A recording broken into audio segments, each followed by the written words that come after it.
This 20-year-old fled from Mali to Spain after jihadist militants attacked his village.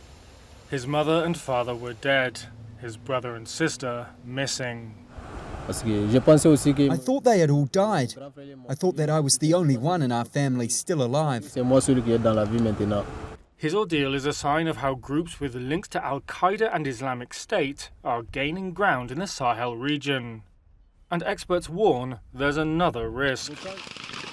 That huge swathes of jihadist-controlled territory could become training grounds and launch pads for attacks on major cities and Western targets in the region and beyond. Following coups in Mali, Burkina Faso and Niger, juntas there have turned their backs on traditional Western allies and embraced Russia. Those coups were driven in part by frustration at the failure of authorities to tackle militant violence. But despite promises to improve security, the new military regimes and mercenaries from Russia's Wagner group continue to lose ground. Reuters has analysed data from the US monitoring group ACLED. It shows that violent events involving jihadi groups in Mali, Burkina Faso and Niger have almost doubled since 2021.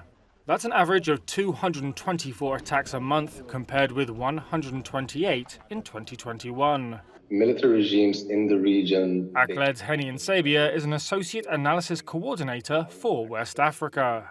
Even if during certain periods attacks are becoming smaller in number, they are deadlier. So the fatalities, they are skyrocketing. And if we look at Mali, Burkina Faso and Niger, all these countries are on track this year for it to become the deadliest.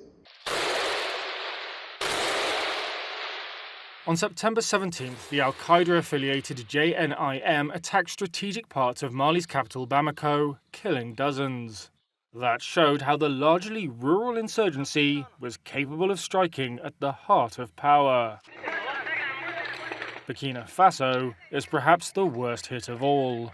In August, jihadists affiliated with Al-Qaeda slaughtered hundreds of civilians in a single day in a town 2 hours from the capital Ouagadougou.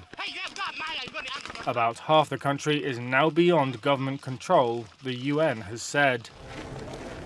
The Institute for Economics and Peace in Sydney said Burkina Faso had topped its global terrorism index for the first time this year. That was with fatalities rising 68% to 1,907, a quarter of all terrorism-linked deaths worldwide. Following their expulsion, Western powers that had previously invested in trying to beat back the jihadists now have very little capacity on the ground. That's especially since the junta in Niger last year ordered the US to leave a sprawling desert drone base in Agadez. US troops and the CIA had used drones to track jihadists and share intelligence with allies such as the French, who had launched airstrikes. The US is now looking for a place to reposition its assets. One fear for Western powers is the potential for the Sahel to become a base for global jihad, like Afghanistan or Libya in the past. Speaking to reporters this month, General Michael Langley, head of US Africa Command, said all these violent extremist organizations do have aspirations of attacking the United States.